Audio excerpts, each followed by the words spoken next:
राम जी भी जब बाली को छुपकर मारे थे तो कृष्ण अवतार में उनके भी पाँव में जो बाण लगा था वो छुपकर लगा था। आप अच्छा कर्म करेंगे अच्छा प्राप्त होगा। हे पार्वती मत कर विवाह, समझा रहे हैं तेरे को। शिव के पास न रहने का घर है, शंकर के पास न तेरे लिए कोई अन्न का दाना है। पार्वती कहती है भले उसके पास रहने का घर नहीं हो पर अपने भक्त को सोने की लंका दे देता है। भले उसके पास कुछ खाने का ना हो पर अपनी पत्नी को अन्नपूर्णा बनाकर घर घर भेज देता है। भले उसके पास में बैठने के लिए सुंदर गाड़ी नहीं हो, बंगला नहीं हो, पर वो अपने भक्त को पुष्पक विमान दे देता है। कितना देता है वो कमी तो नहीं रखता। केवल एक शिव हैं, ओगरदानी मेरे शंकर भगवान हैं, जो रखते कम हैं देते ज़्यादा है। अपने पास कुछ रखते ही नहीं है। वो तो दुनिया के लोगों ने बेलपत्र की महत्वता को नहीं जाना था, इसलिए मंदिर में बेलपत्र पड़ी रहती थी। अब मंदिर में जाओ तो एक बेलपत्र नहीं मिलती है।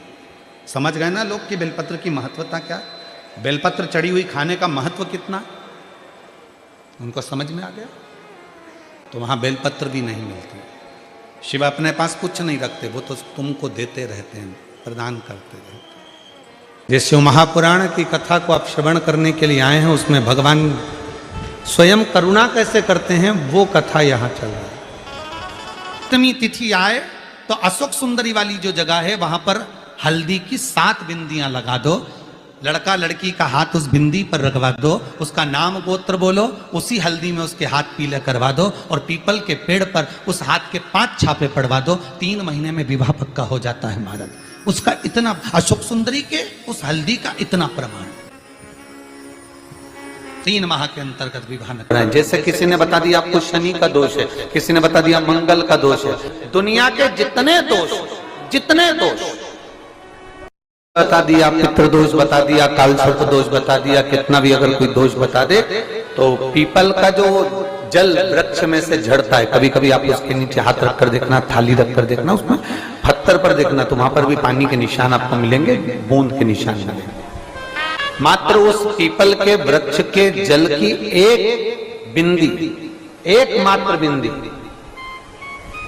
पीपल के वृक्ष के झड़ता हुआ जल की एक बूंद का स्पर्श, भले वो सूख गई हो, उसका एक स्पर्श मात्र जहां पानी नीचे की ओर गिर रहा है उतनी परिधि, उतनी जगह के बीच में जहां से पानी गिरता है, बस उस स्थान पर अगर वो उंगली अपना नाम और गोत्र का स्मरण कर कर भी लगा दी जाए और एक लोटा जल चढ़ा दिया जाए तो ये जितने दुनिया के दोष हैं वो अपने आप समाप्त हो ही जाते हैं। शंकर की भक्ति का है मूल बिंदु। शनिवार के दिन जो पीपल के वृक्ष में सरसों के तेल का दीप लगाता है तो शनि कभी परेशान नहीं करता। एक बात हमेशा ध्यान रखिएगा, मान लो अगर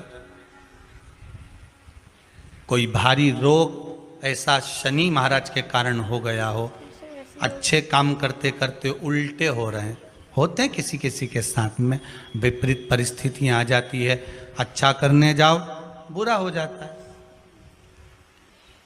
अच्छा कर्म करने जाओ बुरा हो जाता है।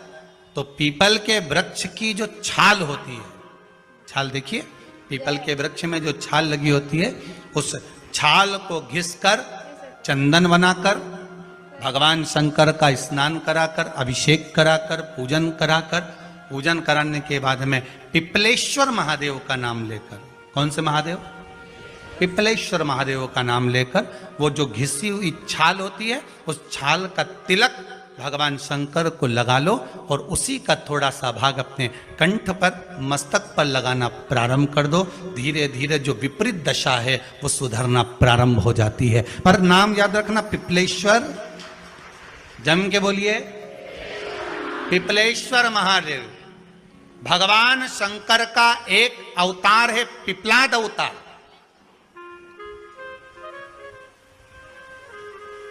पिपलाद अवतार देवता देते हैं पल्ला झाड़ कर और मेरा महादेव देता है छप्पर फाड़ कर। अभी तक अंजना माता के गर्भ से एक भी औलाद नहीं थी, पर भगवान शिव ने कृपा कर दी तो अंजना जी के गर्भ से भी 6 बच्चों ने जन्म लिया। आप लोग कथा में श्रवण करे हैं पूर्व में, हनुमान, गतिमान, रतिमान, मतिमान, वर्तिमान, ऐसे हनुमान जी के कई भाई हुए, कई भाई हनुमान जी के हुए। और हमने पहले भी कहा है, जिसकी फैक्ट्री ना चलती हो, बहुत दुकान ना चलती हो, तो हनुमान जी के पांव का थोड़ा सा सिंदूर लेकर, यदि उस सिंदूर को किसी भी फैक्ट्री या दुकान में हनुमान जी के छोटे भाई गतिमान के नाम से अगर एक बिंदी भी सिंदूर की रख दी जाती है, तो वो दुकान और फैक्ट्री भी झड़के से चलना प्रारंभ हो जाती है। गतिमान हनुमान जी के छोटे भाई, एक हनुमान जी के छोटे भाई है मतिमान। जब व्यक्ति डिप्रेशन में जाता है, एकाग्र चित्त नहीं रह पाता है, पढ़ने बैठता है पर एकदम मन नहीं लग पाता है, तो मतिमान का स्मरण किया जाता है, हनुमान जी के तीसरे नंबर के भाई का मतिमान। और कहते हैं एक दुर्वा यदि मतिमान के नाम से शंकर भगवान की शिवलिंग पर चढ़ा दी जाए और उसी दुर्वा को वापिस लेकर आया जाए, अंधेरा होने से पहले, सूर्य अस्त होने के पहले, शाम के प्रदोष के पहले यदि उस दुर्वा को उस व्यक्ति को चबा चबा कर खिला दो, तो डिप्रेस हो रहा है, डिप्रेशन में है, चिंता में है, टेंशन में है और उसका विवेक काम नहीं कर रहा, बुद्धि स्थिर नहीं हो पा रही है या पढ़ने में मन नहीं लग पा रहा है, तो उसको आप एक दुर्वा मतिमान, हनुमान जी के तीसरे नंबर के भाई मतिमान के नाम से अगर खिला देते हैं, तो उसकी बुद्धि केंद्रित होना प्रारंभ हो जाती है और वो डिप्रेस से हटना प्रारंभ हो जाता है, मन स्थिर होने लगता है। मतिमान। और एक नाम आता है व्रतिमान। इसका प्रैक्टिकल तुम अभी यहीं से कर लेना, ठीक है? चलते चलते मालूम पड़े तुम्हारी पार्किंग यहां से आधा किलोमीटर दूर है, ठीक है? अरे बोलो तो जम के, आधा किलोमीटर दूर तुम्हारी पार्किंग है और तुम्हारी उम्र लगभग बहुत हो गई, मालूम पड़े तुम थोड़े वृद्ध हो गए हो और तुम्हारा घुटना दुख रहा है, तुम्हारी कमर दुख रही है, चलते चलते बड़ी मुश्किल से तुम कथा स्थल तक पहुंचे हो। अब मन में आ रहा है कि मुझे वापस पार्किंग तक जाना है, कैसे जाऊंगी, पाँव तो दुख रहा है। तो एक काम आज चलते चलते करना कि कहीं सीवर वाला महाराज झूठ तो नहीं बोल रहा है, तो प्रैक्टिकल करके जाना।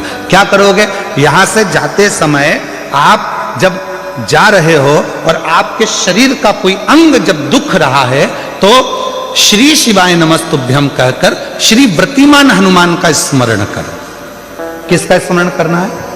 जम के बोलो, व्रतिमान हनुमान। व्रतिमान हनुमान का स्मरण करके कहीं पर भी बैठकर अपने पांव की छोटी वाली जो उंगली है उसको जम के दबाना और दबाने के बाद चल देना। जिस जगह पर भी दर्द हो रहा होगा, मेरा बाबा आपको मंजिल तक पहुंचाएगा, दर्द होने नहीं देगा। कल नहीं करना, प्रैक्टिकल आज ही करना। देखो, एक है दुर्वा, एक है बेलपत्र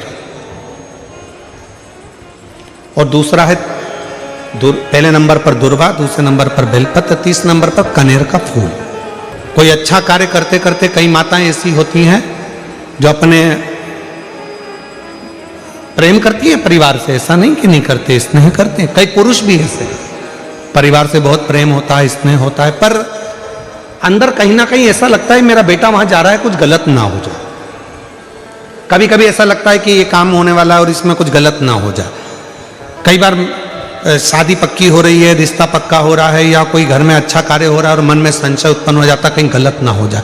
मतलब उसके अंदर कहीं नेगेटिविटी आती रहती है, ये वो सोचती रहती है, उसके अंदर एक कुछ ना कुछ ऐसा तत्व चलता रहता है जिससे वो बुद्धि में, विवेक में वो चीज उसके आती रहती है। जिन माताओं को, जिन भाइयों को, जिन बेटियों को, जिन बेटाओं को, जिन मेरी बुजुर्ग माँ बाप को ऐसा लगता है, अंदर से ऐसा महसूस होता है कि कुछ गलत होने वाला है, कल कुछ गलत होने वाला है, मेरे पति के साथ ये गलत होने वाला है, मेरे बेटे के साथ ये गलत होने वाला है, या मेरे साथ कुछ गलत होने वाला है, जिसकी बुद्धि में केवल नेगेटिविटी चलती रहती है, उसको 3 चीजें शंकर भगवान को प्रदोष के दिन अवश्य चढ़ाना चाहिए।